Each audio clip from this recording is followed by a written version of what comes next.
অন্তর্বর্তীকালীন সরকার নিয়ে কিছু কথা বলতে চাচ্ছি আজকে।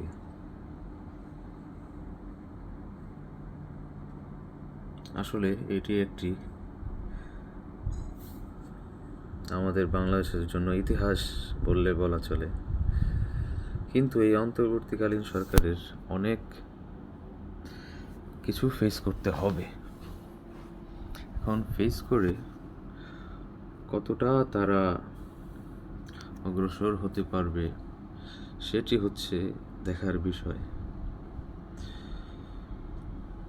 ইন ফিউচার দেখা যেতে পারে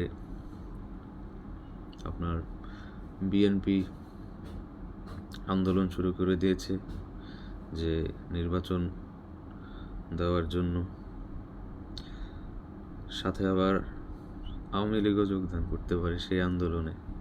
তখন আওয়ামী লীগ, বিএনপি, জামাত একসাথে আন্দোলন করবে নতুন নির্বাচন দেওয়ার জন্য। দেশটা হচ্ছে আমাদেরই দেশটাকে রক্ষা করতে হবে। দেশের খুবই করুণ পরিস্থিতির ভিতর দিয়ে আমরা যাচ্ছি, এটা আমাদের সবারই মাথায় রাখতে হবে।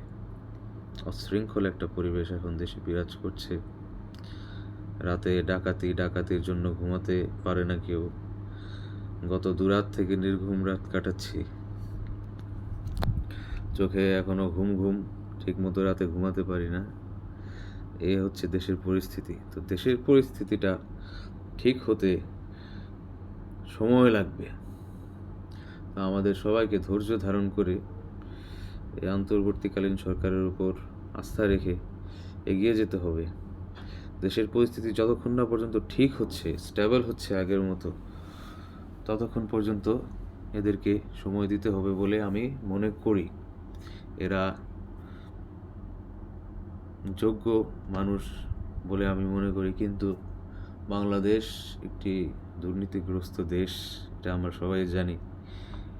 এই দুর্নীতি থেকে উঠে আসতে অনেক সময় লাগবে, সেটাই আমার মনে হচ্ছে। একদিনেই এই দুর্নীতি দমন করা সম্ভব নয়। দুর্নীতি দমন করতে আস্তে আস্তে দুর্নীতির সাথে যারা যুক্ত তাদেরকে চিহ্নিত করে তাদেরকে বিচার করতে হবে, উচিত বিচারের আওতায় আনতে হবে। যারা খারাপ আছে তাদেরকে ভালো করতে হবে, পথ দেখাতে হবে, সবার সাথে সহমর্মিতাপূর্ণ আচরণ করতে হবে, কারণ দেশটা সবারই, সেটা আমাদের সবসময় মাথায় রাখতে হবে। ইনশাল্লাহ আশা করি অন্তর্বর্তীকালীন সরকার, ডক্টর ইউনূস গতকাল শপথ গ্রহণ করেছেন।